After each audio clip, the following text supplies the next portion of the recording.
Hello wana YouTube, karibuni kwenye channel yetu. Tunaendelea kidogo, leo tunatoka nje ya episode ya husiani na series ambayo tunaifanya. Pamekuwa na maneno mengi yanasema baada ya kile kilichotokea usiku wa juzi, na rumors zimekuwa nyingi. So sababu nimesharudi uwanjani, I say let me do it, sababu before tuliona kwamba tutakuwa naendelea na series kama nilivyotoa introduction kwenye episode ya kwanza ya kwenye series yetu ile. Tuliona tuanzie mwanzo kwa ajili ya kucapture kila kitu kinachoendelea. Nilisema wakati naianza ile series kwamba ingeweza kuanza kwenye season yoyote katika season zile, and still could make sense, lakini nikaona nianze mwanzo kabisa ili kufukia baadhi ya magepu na kupunguza maswali. Episode hii inahusiana na Middle East, though kwenye series yetu ni kwenye season ya 3, tena deep kwenye issue za Middle East. Lakini kwa kilichotokea nimeona let's dive in and share kidogo, then tutaendelea na series yetu. So time to time kama kuna kitu tutakuwa kinatokea kwenye geopolitical move, tutakuwa tuna show up na kushare mambo matatu. So let's go. Tumeona Marekani hivi punde imefanya shambulio kubwa dhidi ya Iran likilenga miundombinu ya nuclear na viwanda vya makombora ya masafa marefu. Lakini pia imehusisha mashambulizi mahususi ya kuwaua makamanda waandamizi wa kijeshi wa Iran. Nasema Marekani imefanya sababu Israel ni mwanasesere tu pale. Israel inatumika kama kivuli, lakini mfanyaji ni Marekani. Israel ni kama extension ya Marekani, na ni mbinu ambayo imefanya kazi vizuri, na kama tunavyoona indirect Marekani ndo analaumiwa na direct Israel analaumiwa, lakini adui ni Marekani. Utawala wa Trump ulionekana kama wanataka mazungumzo na Iran, wakionyesha kuwa wanapendelea makubaliano ya kidiplomasia. Hata hivyo, sasa Trump ametoka hadharani na kusema wazi kwamba Israel imetumia silaha zetu dhidi ya Iran. Tuliwaonya Iran na yote haya wamejitakia wenyewe. Kwa kauli hiyo, Marekani imekiri kushiriki moja kwa moja katika mashambulizi haya ambayo sio kitu kipya, jambo linaloaminisha kwa uhakika kuwa Marekani sasa ipo kwenye vita ya wazi dhidi ya Iran. Kama mwanzo ilikuwa inajificha nyuma ya Israel, sasa hivi iko wazi kabisa, inaonyesha ambia. Lakini kwa nini wanafanya haya sasa hivi? Why now? Hasa wakati ambapo hata mkurugenzi wa ujasusi wa taifa la Marekani akisema why now, ambapo hata mkurugenzi wa ujasusi wa taifa wa Trump, Tulsi Gabbard, alishuhudia kuwa hakuna ushahidi wowote kuwa Iran inakusudia kutengeneza silaha za nyuklia. Trump mwenyewe akasema Iran hawana uwezo huo wa kutengeneza silaha za nyuklia, hivyo Iran haitoi kitisho wala si tishio la moja kwa moja kwa Israel. Lakini vyombo vya habari vya Marekani vinaendelea na hoja kuwa mashambulizi ya Israel ni ya kujikinga kabla ya kushambuliwa. Yani ni sawa na kusema kwamba China au Russia anaweza akaipiga leo Marekani, alafu baadaye akawaambia walimwengu, nimewapiga wale kwa sababu najilinda kabla hawajanishambulia, which doesn't make sense, but for Israel it makes sense. Kwa hiyo kusema kwamba haya ni mashambulizi ya Israel pekee ni kupotosha. Ndio, ndege na marubani walikuwa wa Israel na ndivyo tunavyoambiwa, lakini haiwezekani kabisa Israel kufanya operation ya aina hii bila msaada wa kina na wa wazi na wa muda mrefu kutoka kwa Marekani. Msaada huu ulianza chini ya utawala wa Biden na hata kabla yake chini ya utawala wa Trump.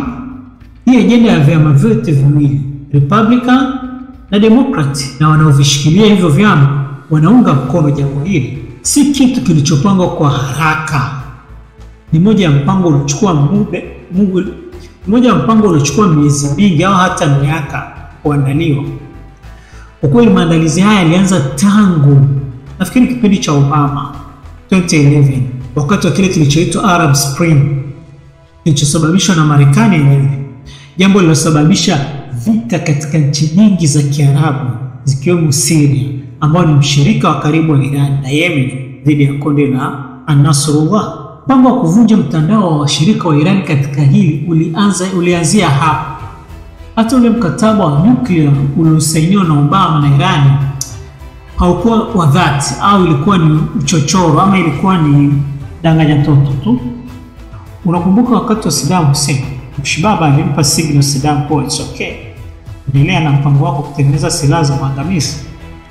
Alipokuja Bush mwana mtoto akatumia uchochoro huo kuivamia Iraq kwa lengo la kuondoa dikteta, kuondoa silaha za maangamizi, kuwapa demokrasia wananchi wa Iraq. Script ile ndio tunaiona Obama alitumia kuwapa signal Iran kuwa mambo ni shwari, endeleeni na mchakato wenu wa nyuklia. Leo Trump anakuja na kauli zile zilikuwa tunaishambulia vinu vya kinyuklia sababu Israel ina haki ya kujilinda. Sasa Netanyahu anaongea kama alivyokuwa anaongea mwisho. Anaongea Iran kwa wao hawana ugomvi na wananchi wa Iran, wao wana ugomvi na serikali ya kiharamia, ya kiuaji, ya kikatili, ya kidikteta Iran, ambayo inakandamiza wananchi wake, inawanyima demokrasia wananchi wake. Umeona mtoto kakua sasa, na yeye anaanza kuuza demokrasia kama baba yake. Lakini kwanza tumefikaje hapa? Tazama script iliyotumika Iraq, same script ndio inatumika leo Iran. Unajua watu wengi ambacho hawakijui, wakati Iraq ilipokuwa inavamiwa na ile coalition ya Marekani na washirika wake, Iraq it was no more. So kwa miaka mingi ilikuwa kwenye vikwazo, kwa miaka mingi ilikuwa kwenye hasa hivyo vikwazo vya kiuchumi, vya kisilaha, ilikuwa iko taabani, lakini ilikuwa inahitajika justification kuona kwamba ni taifa ambalo ni hatari sana kwa dunia na kwa Israel, na ni tishio, ni nyama, ni kitu fulani lilikuwa linatisha. Lakini haikuwa hivyo. Iraq ilikuwa imeshasambaratishwa long time ago, lakini ilikuwa inahitajika justification kuonekana kwamba ni kitu ambacho kama kitaachwa basi kitaleta shida. Just justification sisi tuingie pale, lakini kwa miaka ya kutosha ilikuwa imeshavofishwa. So the same script ndio imetumika kwa Iran. Siku zote Iran imekuwa ni shetani ambaye anapaswa kuondolewa. Iran haijawahi hata kuwa na balozi Marekani. Marekani imehakikisha kuwa inaidhoofisha Iran, na hasa kinyume kibali cha kutumia nishati yake ya nyuklia kwa kisingizio kuwa watatengeneza bomu. Marekani imeitumia UN kuhakikisha kuwa Iran inawekewa vikwazo vingi vya kibabe, vya kiuchumi. Marekani pia imetumia sarafu yake ya dola kama silaha dhidi ya Iran, imewekea vikwazo. Marekani ilituma virusi vya kompyuta kwenye vinu vya nyuklia vya Iran kwa ajili ya kuharibu utafiti uliokuwa unafanywa na Iran kwenye matumizi ya nishati hiyo. Wakati yote haya yanafanyika, final mwaka jana Iran wakapigwa pigo la mwisho ambalo limeruhusu sasa hicho tunachokiona leo. Turudi kwenye uwanja wetu. Tayari kulikuwa na maandishi ya sera za Marekani yalionyesha kuwa lengo halisi lilikuwa ni kujifanya wanataka makubaliano ili waweze kujiweka mbali na mashambulizi ambayo yakifanywa na Israeli kwa niaba yao.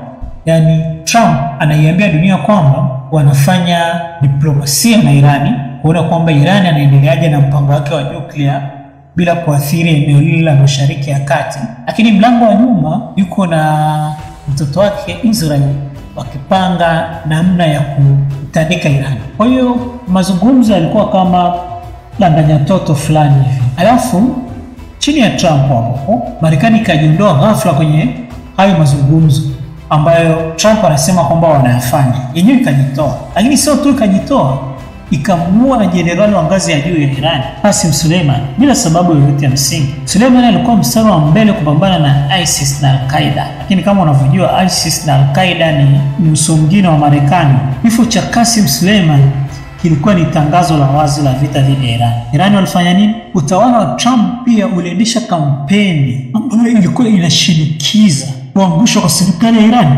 Sasa chini ya Biden kuelekea mwisho wa muhula wake, Syria iliporomoka kabisa kwa upande wa ulinzi wa anga, na hili ndio pigo ambalo si tu alipigwa Iran, lakini pia Russia hapa tunasema na yeye alipigwa.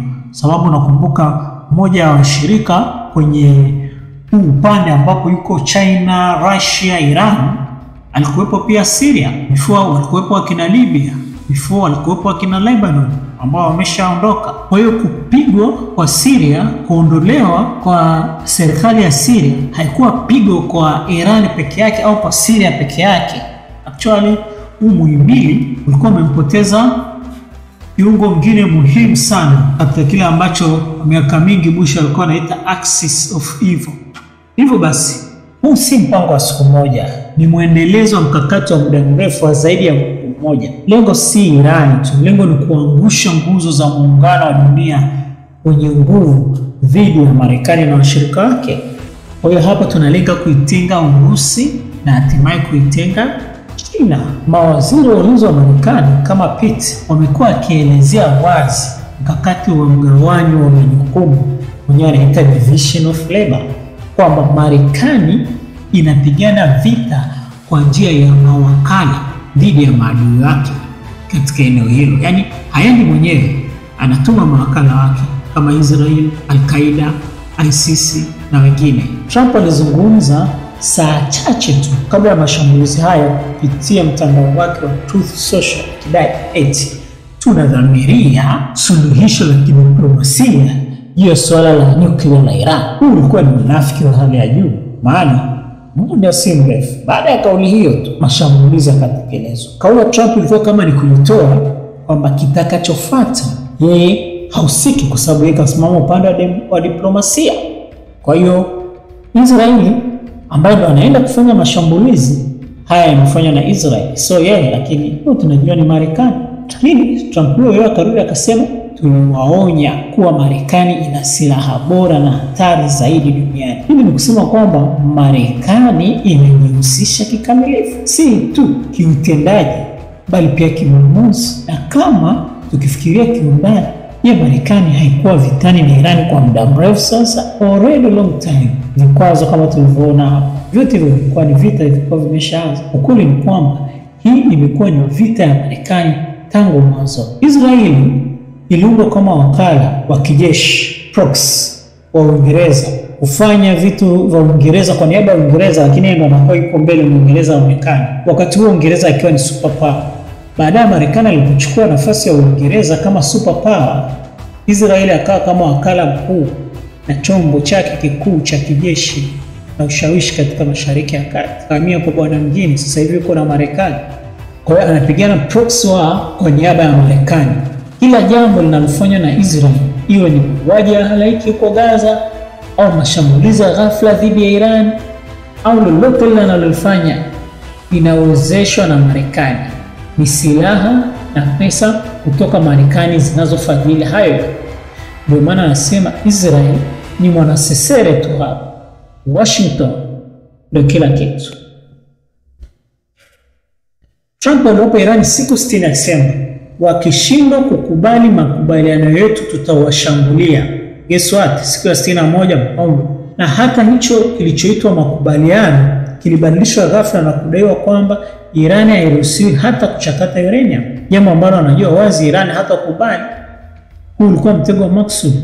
Lengo kubwa la mashambulizi haya si tu kuangusha uongozi wa Iran, bali kuivuruga kabisa, kuigeuza kuwa taifa lisilo na uongozi thabiti, failed state, kama walivyofanya Afghanistan, Iraq, Libya, Syria, Lebanon, Somalia na kadhalika, na kisha kuitumia Iran kama daraja kuelekea kuidhoofisha Urusi na mataifa ya Asia ya Kati. Ili kuizingira Urusi na China kwa karibu zaidi, Marekani inaona hapa ndo mahali pa kupitia, na ukiangalia ni very strategic move, kwa sababu kwenye axis of evil sasa hivi amebaki China, Russia, Iran alikuwepo ndo huyo anadondoka. Kwa hiyo lengo la mwisho la Marekani ni kuhakikisha kwamba anamdhoofisha China na Rusi taratibu, very slow, anawabana pumzi, lakini wakati huo akiendelea kujihakikishia misuli yake ya petrodola, kwa sababu kinachompa power ni petrodola, na kumekuwa na vitisho kadhaa kwa watu wanaotishia kuondoka na hiyo petrodola yake, akiwemo Iran ambayo iko kwenye BRICS na akiwa na China na Russia kule. So remove Iran, hodhi mafuta yale pale kama unavyohodhi Iraq, Syria, still control. Saudia yuko kwenye mfuko wako, Jordan haongei, super power. Hivyo lililopigwa Urusi pamoja na Iran kwa kushindwa kuzuia kuanguka kwa Syria kulikuwa ni ishara dhahiri ya udhaifu wa mataifa hayo mawili. Lilikuwa ni onyo la wazi la kwamba uwezo wao wa kuzuia matukio ya kimkakati ndani ya kanda yao ulikuwa umepunguzwa kwa kiwango kikubwa, hasa upande wa Iran. Hali ilikuwa mbaya zaidi kuliko Urusi. Urusi kwa wakati huo ilikuwa imejikita zaidi katika vita vya Ukraine na bado iko kwenye vita hivyo, na ilikuwa imeipa kipaumbele hicho kwa sababu ya athari zake kwa usalama na ushawishi wake barani Ulaya. Lakini Iran, ambayo pia ipo karibu na Syria kijiografia, ilishindwa kulinda serikali ya Damascus, Syria, jambo lililodhihirisha udhaifu mkubwa zaidi kuliko wengi walivyoona hapo awali. Ukweli huu ulipaswa kuwa kengele ya hatari. Baada ya kuanguka Syria, kilichofuata ni kuharibiwa kwa mfumo wa ulinzi wa anga wa Syria na kushindwa kwa Iran kuilinda serikali ya Bashar al-Assad kulituma ujumbe kwamba Iran ilikuwa dhaifu zaidi sasa kuliko wakati mwingine wowote wa hivi karibuni, na Marekani pamoja na washirika wake walikuwa tayari kulichukulia hili kama fursa ya kimkakati ya kushambulia Iran. That is what they've been waiting for so long. But kitu ambacho wamekuwa wakikiandaa wakikifanyia mkakati, now it is here, the price is there. Kwa hiyo kilichotokea mwishoni mwa mwaka uliopita, Syria iliporomoka kijeshi, ikimaanisha mifumo yake ya ulinzi wa anga iliharibiwa kabisa. Mara tu hali hiyo ilipotokea, Israeli ilianzisha mashambulizi ya moja kwa moja dhidi ya viongozi wa Hezbollah. Ngome nyingine ikaondoka. Jeshi la wanamgambo linaloungwa mkono na Iran nchini Lebanon, baada ya utawala wa Trump kuanza kazi tena, waligeuza mashambulizi yao dhidi ya Ansarullah Houthi huko Yemen. Huu ulikuwa mpango kabambe ulioandaliwa wa vita vya kumtenga Iran dhidi ya washirika wake. Unamuisolate mtu wako alafu unampiga taratibu. Na sasa baada ya kumuisolate kimkakati, vita hiyo imehamia kwa Iran moja kwa moja. Na Netanyahu sasa anapata kiburi, anakuwa na audacity ya kuambia wananchi wa Iran waipindue serikali yao, na yeye yupo pamoja nao. Sasa ana kiburi sababu Tehran is no more. Yani haijalishi Irani ilisema nini au ilijaribu kufanya nini wakati wa mazungumzo yao na Marekani, sababu either way waliona wameshashindwa na kichapo kilikuwa njiani. Hivyo mbinu ikawa ni kuchelewesha tu mpambano, sio kupata suluhisho la kweli. Walikuwa wanajua kwamba hata wangeridhia kila sharti la Marekani ingedai kuwa wamekiuka makubaliano hayo kwa kutumia taarifa za siri ambazo zisingethibitishwa na yoyote. Hivyo Marekani bado wangemshambulia. Kwa maneno mengine, Iran ilikuwa kwenye hali ya kushindwa hata kabla vita ijaanza. Haikuwa na chaguo jingine isipokuwa kujaribu kuchelewesha huu. That was the only way. Iran sio kwamba ilifanya makosa. Kwa miongo kadhaa, kama tulivyosema, imekuwa ikikumbwa na vikwazo, kuzingirwa kijeshi, kupuuzwa kidiplomasia na kushambuliwa moja kwa moja au kupitia kwa mawakala wa Marekani. Walichokifanya ni kubuni mbinu za kujihami na kustahimili hali hiyo kwa rasilimali walizokuwa nazo, tena chache. Sasa viongozi wao wakuu wa kijeshi waliuawa, wakiwemo makamanda wa juu ya jeshi la ulinzi wa mapinduzi ya Kiislamu IRGC, wakuu wa majeshi na hata wanasayansi wake wa nyuklia. Hata hivyo, tunaamini Iran bado ina mfumo na uongozi ambao umepangika, ambao utaweza kuendeleza malengo na mipango yao ya kimkakati. Jeshi lao bado lina uwezo, halijazoroteshwa kwa kiwango kile ambacho tuliona Iraq ilikuwa imezoroteshwa kabla haijashambuliwa. Hivyo, kwa maneno mengine, ni kwamba vita bado itachukua muda, sababu lengo ni kuiondoa serikali ya Iran na kuiacha kwenye mikono ya mawakala wa Marekani. Hivyo tutegemee kuibuka na kufufuka tena kwa kina Al-Qaeda, ISIS na wenzao, sababu hao ndio watakaotumika sana kuikalisha chini serikali ya Marekani. Watu wengi duniani wanatarajia kuona Iran ikilipiza kisasi kikubwa dhidi ya Israeli, mashambulizi ya kibabe ya kombora au hatua nyingine kali za kijeshi. Lakini watu wengi wafahamu kuwa vifaa vya kijeshi vya Iran vilivyowekewa nguvu kwa miaka mingi ambao vinakusudiwa kuzuia aina hii ya mashambulizi yasitokee, they are no more, ni kama havipo. Je, kuna jambo lolote Iran ingeweza kufanya ili kuepuka mashambulizi hayo? Kwa hakika hapana. Watu wengine wanasema Iran ilipaswa kuishambulia Israeli kwa nguvu zake zote mapema, lakini kufanya hivyo kungeipa Marekani na Israeli kisingizio cha kuanzisha vita kubwa hata ya mapema zaidi na kwa nguvu zaidi. Sasa hivi hata kwa Iran wakuwa na tahadhari, bado wameshambuliwa, wameamua kutulia, kuwa wapole, lakini wamepigwa. Marekani ilishajua tangu zamani kuwa Iran ingeepuka kujibu kwa haraka ili wasionekane kuwa wao ndio washambuliaji, na sasa hali hiyo inawafanya Marekani na Israeli waonekane wazi kwamba wao ndio walioanzisha kile, ingawa wanatumia kisingizio kwamba Israeli ina haki ya kujilinda kabla haijashambuliwa. Kama tulivyoona kimkakati, Tehran ilishatengwa na washirika wake wa karibu wa muda mrefu. Majuzi tu Tehran ilikuwa ina uwezo kuisaidia Urusi kwenye vita vya Ukraine, kwamba hata mshirika wake mkubwa ambaye ni Urusi walishirikiana naye kuilinda Syria isidondoke wakati wa NATO walipokuwa wanataka kumwondoa Bashar al-Assad. Syria sasa hivi hayuko, kapewa project ya Ukraine kiasi kwamba hawezi hata kumsaidia Iran. Sasa mashambulizi yamefanyika tayari kwenye vinu vya nyuklia. Watu muhimu sana wa kimkakati wameuawa. Hakuna faida yoyote ya kijeshi ya kweli ambayo Iran itaipata kulipiza. Kile kitakachopatikana ni hisia ya muda mfupi ya kisasi na kuridhisha watu mtandaoni, ambayo haitabadilisha hali halisi ya kiusalama wa kuzuia mashambulizi, ambayo haitabadilisha hali halisi ya kiusalama wala kuzuia mashambulizi mengine zaidi, ila zaidi itawapa kibali Marekani na Israeli kuendelea kuongeza mashambulizi zaidi na kuambia dunia, si unaona jamaa anachofanya, wars and rumors of wars. Ikiwa hapo nyuma Iran ikiwa katika hali yake nzuri kuliko ilivyo sasa, iliweza kutuma mashambulizi kadhaa Israeli na yote yakanaswa. Najiuliza iweje leo tayari Iran ni dhaifu, la mfumo wake wa ulinzi umeshavurugwa baada ya kupigwa kwenye vinu vyake na kuuawa kwa makamanda wake, Iran iweze kurusha shambulio ambalo litakwenda kuipiga Israeli kwenye moyo wake wa ulinzi. How could that be possible? Najiuliza, na hainipi kabisa kwamba kinachosemwa ndicho. Wewe kuambia, unakumbuka Oktoba 27 nini kilitokea? Unakumbuka Oktoba 27 Hamas walisema wamefanya kitu gani? Leo tunaweza kuitazama Oktoba 27 kama tulivyoitazama kipindi kile. Hivyo tuone kuwa Oktoba 27 ilikuwa ni sehemu ya mpango kabambe ambao Israeli na Marekani waliutengeneza na unaendelea kuwanufaisha mpaka leo kwa kuendelea kutekeleza mauaji na kuipora ardhi ya Palestina, na hakuna mtu anasema chochote. Ukisema lolote unaambiwa Oktoba 27. Atuziite Oktoba 27 kweli Hamas ndio walifanya ile shambulizi?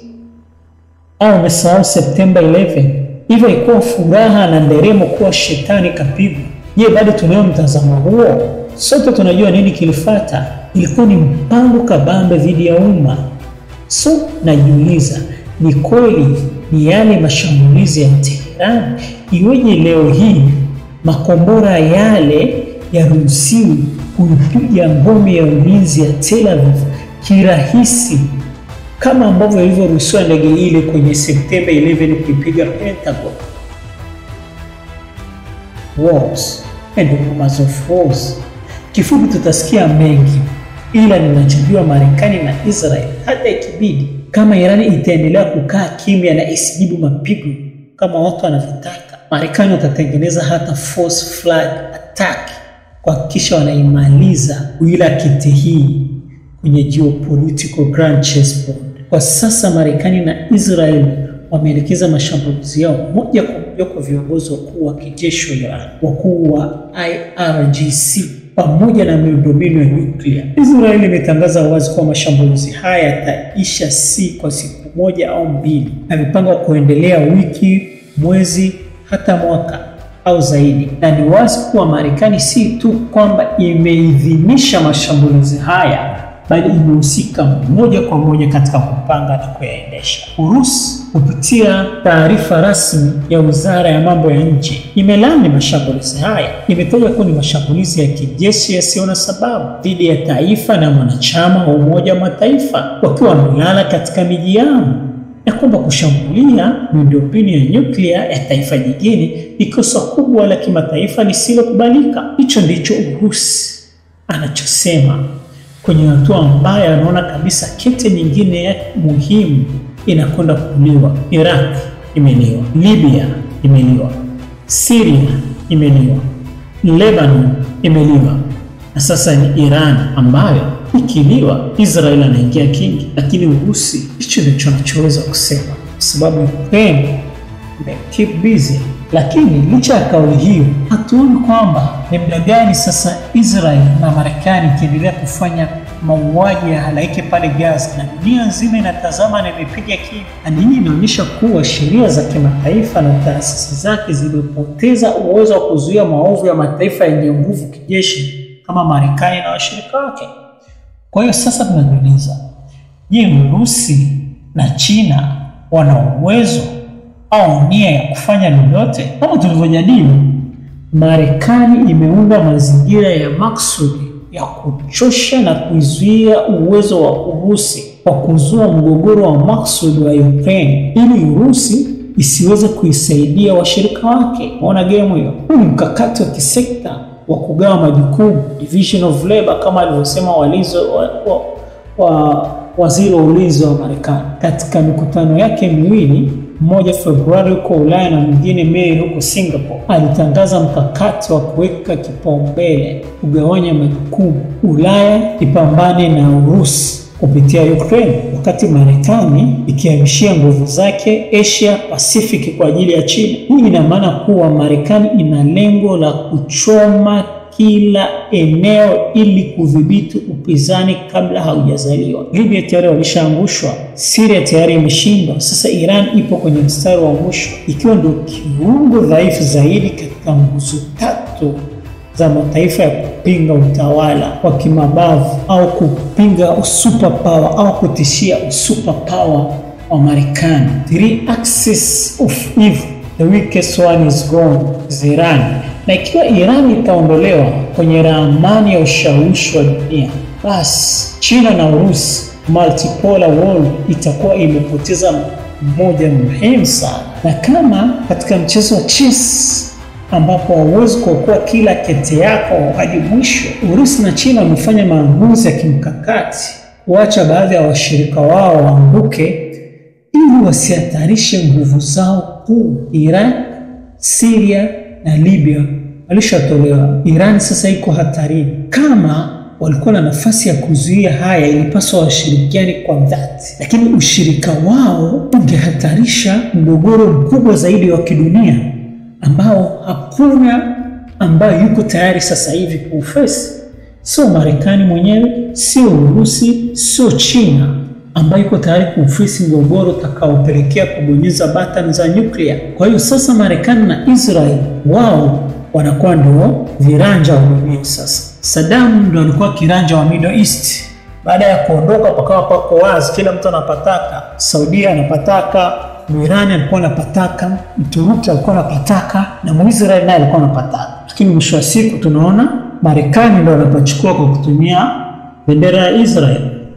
China na Urusi ni mapema sana kuweza kusema kwamba watafanya chochote. Kama tulivyosikia Urusi amelaani, lakini ni nini anachoweza kufanya zaidi ya hapo? Sababu anachofanya Marekani ni kuhakikisha kwamba ile power yake haipotei kama ilivyoonekana miaka ya hivi karibuni, ikiwa inapotea na kutishiwa kupotea kwa petrodola kutokana na muungano wa baadhi ya nchi kunung'una na kusema wanaiacha petrodola. Marekani anahakikisha kwamba msingi wa ukuta wake uko sawasawa na ana riski everything, lakini haijafikia kiwango ambacho Urusi au China kuona kwamba na yeye inabidi ariski ili kumkalisha Marekani. Ndio maana sema it is too far-fetched kufikiria World War III na, kwa sababu after all mataifa yote haya hayawezi yakariski World War III bila kuwa na malengo, bila kuwa na mkakati wa aftermath. World War I wakati inapigana haikupigana kibususa,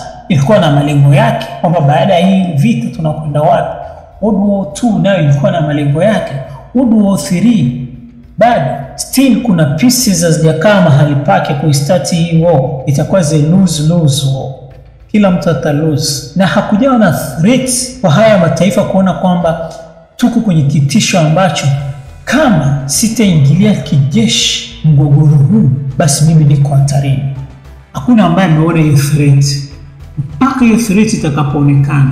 Na one thing to consider, kitisho ambacho kitachopelekea kuanzishwa kwa World War III hakitatokea Russia wala China wala Marekani, kwa sababu kwenye uso wa World War III kuna uwezekano mataifa yote haya yakaungana dhidi ya hicho kitisho, na wala hakitatoka nje ya dunia kama wanavyotuambia, itatoka hapa hapa. Lakini sasa hivi bado sana kuota hizo ndoto. Tutadiscuss Middle East kwa mapana yake na kufikia mashimo ambayo bado yanaacha maswali kwenye season 3 ya mfululizo wa series zinazotoa sasa hivi kwenye channel ya The Truth Shall Set You Free, na kweli utakuacha huru. Wewe visit that channel, tuko kwenye episode ya 5 sasa hivi. Just scratch the surface, utakwenda season 2, alafu tukiwa season 3 tuichambua Middle East kwa mapana yake, na a lot of answers, majibu mengi yatapatikana, kwa na picha tofauti kabisa ya hii tunayoiona. And when I say it's too far-fetched to think about World War III, you'd understand better tukiwa kwenye season 3. Karibu, see ya when you see me. Have a good weekend.